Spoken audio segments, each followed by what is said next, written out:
It started like any other morning on Fifth Avenue. Polished sidewalks, glimmering storefronts, and the hum of expensive heels tapping the ground like a rhythm only the elite understood.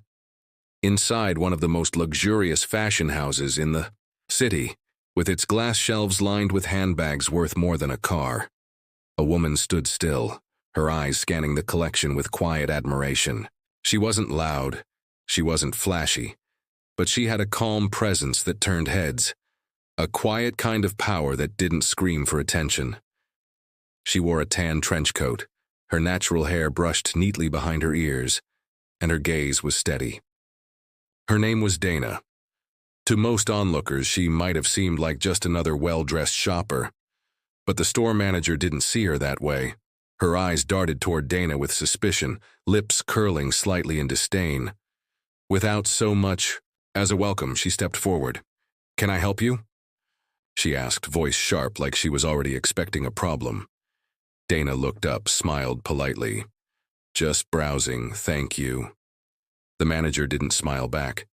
She crossed her arms and lingered, watching Dana like she was waiting for her to slip something into her bag. Other shoppers, all white, all casually flipping through scarves and handbags, were left alone. But Dana felt the weight of the manager's stare. Still, she didn't react. She had been here before, in places like this, where people assumed too much just from the way she looked. She was used to it, but this time, something was different. Just then, a young black teenager named Malik entered the store. He wore jeans and a hoodie, the kind of outfit that made security guards twitch. He didn't touch anything. He walked straight to Dana, gave her a quiet nod, and stood beside her. Dana glanced at him, surprised, but didn't say anything right away. The manager's eyes widened. "I'm going to have to ask you both to leave," she said, stepping forward now, her tone louder, sharper, drawing the attention of everyone in the store. Dana raised an eyebrow. "Why? We haven't done anything." The manager didn't flinch. "We have a certain image to maintain here. If you're not buying, I'm going to have to insist." The silence that followed was tense. A few people had started watching. One woman actually pulled out her phone. Dana took a deep breath, then slowly reached into her coat pocket and pulled out her phone too. She wasn't calling the police. She wasn't calling a lawyer. She was calling her assistant. "Get me Frank," she said quietly. "Right now." The manager scoffed, rolling her eyes. She turned to a nearby employee and muttered something under her breath. Malik looked at Dana, confused. "Who's Frank?" Dana didn't answer. She just stared ahead, calm, composed, but her jaw was tight. The manager was still standing close, arms crossed, smirking now. She thought she'd won. She thought she'd embarrassed Dana enough to make her walk away quietly. That's when a voice came through Dana's phone speaker, loud enough for everyone nearby to hear. "Ms. Rhodes, we're ready. Shall I cancel the final stage of the launch?" Dana didn't blink. "Yes, cancel the $950 million contract right now." The manager's smile faded.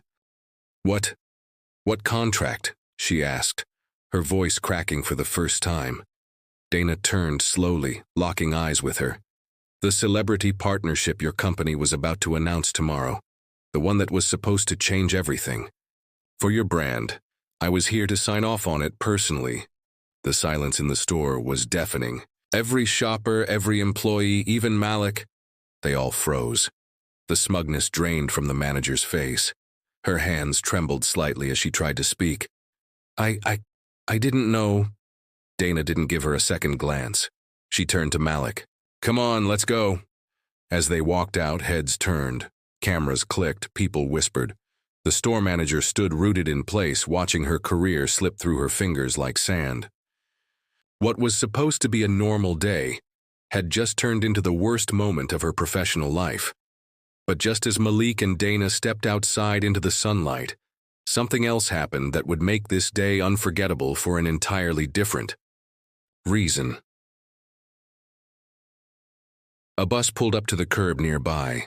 It was crowded. Tired faces filled the windows. Dana and Malik waited as people stepped off, making space for those getting on. Among them was a young white woman, clearly pregnant, clutching her belly. As she tried to steady herself, She looked exhausted. The bus was full. There were no seats left. Without hesitation, Malik stepped forward and offered her his spot. She blinked, stunned but grateful. "Thank you," she said softly, her voice tired but kind. He just nodded and stepped back, holding on to the overhead bar. Dana watched him quietly, saying nothing. The woman sat down, catching her breath, then pulled something from her bag, a small envelope. She tapped Malik's hand. "Please," she said. "Take this." He frowned. "That's okay, I don't need anything." "Please," she insisted. "Just read it later." He nodded and took it. When the bus ride was over, and they had stepped off a few blocks down, he opened it. Inside wasn't money, it wasn't a thank you card. It was a letter, and what it said would change Malik's life forever. But what was in that letter? And who exactly was the woman he gave his seat to? As Dana stood quietly beside him, eyes fixed on the envelope, she had a feeling this day, already heavy with shock and consequence, was far from over. Because that letter didn't just carry words, it carried a secret. And that secret would shake everything. Malik stared at the letter for a long time. The paper was slightly creased from being tucked inside the envelope, and the handwriting was soft, almost careful, like each word had been written with intention. Dana stood beside him, watching his expression closely. Something about that moment felt strange, not just because of the letter, but because of the woman who had handed it to him. She looked familiar, but Dana couldn't quite place where she'd seen her before. They were standing on the sidewalk now, just past the crowd and the noise of the luxury store. The wind had picked up slightly, brushing Malik's hoodie against his back. He held the letter in both hands and began to read slowly, his eyes moving from line to line. A few words in, his lips parted slightly, then tightened. Dana noticed the change immediately. "What is it?" she asked gently. Malik looked up, blinking. "It's weird. It's not just a thank you letter." She waited. "It says, 'To the young man who gave up his comfort for someone else, I see more in you than you probably see in yourself. If you're reading this, I've already made arrangements that will affect your future. Trust what's coming. The world needs people like you.'" He paused, eyes wide now. Dana frowned. "That's not something a stranger usually says." "There's more," Malik said, his voice lower. She signed it with initials, just 2 letters. E.M. Dana's eyes narrowed slightly. E.M. Malik folded the letter slowly, his fingers shaking a little. Who was she? Dana didn't answer. She was still thinking about the luxury store, about the contract she had just canceled, and how all of it somehow felt connected. She hadn't planned on running into Malik today. In fact, she didn't even know who he was. But something, about the timing, about the woman on the bus, about the letter, it all felt too precise to be random. "Let's go," she said finally. "I think we need to find out who EM is." They walked in silence for a few minutes. Malik kept glancing down at the folded envelope in his hand, like it held more than just paper. Dana, on the other hand, pulled out her phone and started making calls. Her assistant, Frank, picked up right away. "Get me everything you can find on a pregnant woman who boarded the 11:45 eastbound bus on Madison Avenue. White, blonde hair, late 20s or early 30s. Goes by the initials EM and Frank." She paused, her tone sharp now. "Cross-check. That with any major trusts or foundations tied to celebrity donors or philanthropists, we're not looking for a regular person." Frank didn't question her. "Got it." Dana ended the call and slid the phone into her coat pocket. She turned to Malik. "You have any idea why someone would write something like that to you?" He shook his head. "I don't even know her. I just stood up." Dana gave him a small look, something between curiosity and admiration. "That's the point," she said. "You did the right thing when no one was watching. That's rare." Malik looked away, uncomfortable with the attention. "I wasn't trying to get noticed." "Exactly," she said. Back at the luxury store, chaos was unfolding. The manager, Claire, was pacing the floor with her phone pressed to her ear, her voice shaking as she spoke to her regional director. The moment Dana left the building, everything started unraveling. News of the canceled $950 million contract had already reached the brand's headquarters and questions were being asked. Big ones. Who was she? The voice on the other end demanded. Do you know what you just cost us? Claire was sweating now. I thought she was just... I didn't know she was connected. She's more than connected, the voice barked. She sits on the board of the company's celebrity branding division. You embarrassed a board member in front of customers. Claire didn't respond. She couldn't. But things were about to get worse, because someone had recorded the whole incident. A customer in the store who had noticed how Dana was being followed and watched posted the clip on social media. Within minutes, it was spreading. People were commenting, sharing, and tagging the brand. The caption said it all. This is how a luxury brand treats black shoppers until they realize who they are. And while the store scrambled to manage damage control, Dana and Malik continued their quiet walk through the city. Dana was thinking about the timing, the strange coincidence of meeting Malik right after the contract fallout, and the mysterious woman who had left behind a letter that sounded more like a prophecy than a thank you. Malik finally broke the silence. Do you believe in signs? Dana glanced at him. Sometimes, depends what they're trying to tell me. What do you think this is trying to say? She didn't answer right away. She was thinking too hard. But then her phone buzzed again. It was Frank. I think I found her, he said. Name's Elise Monroe, born in Connecticut. Family's old money, very private. Her grandfather started a global media company that merged with 2 other corporations last year. Estimated net worth? Over $4 billion. Dana whistled under her breath. She's also been known for doing things like this. Frank continued.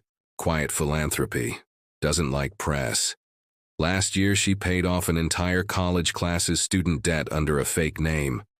She vanishes and reappears when you least expect it. Dana's grip tightened on her phone. Do we know what she's planning now? No, Frank said. But there's something else. What? She was supposed to meet with your former brand partner next week. Something about launching a youth scholarship initiative tied to the fashion line you just walked away from. Dana's heart skipped a beat.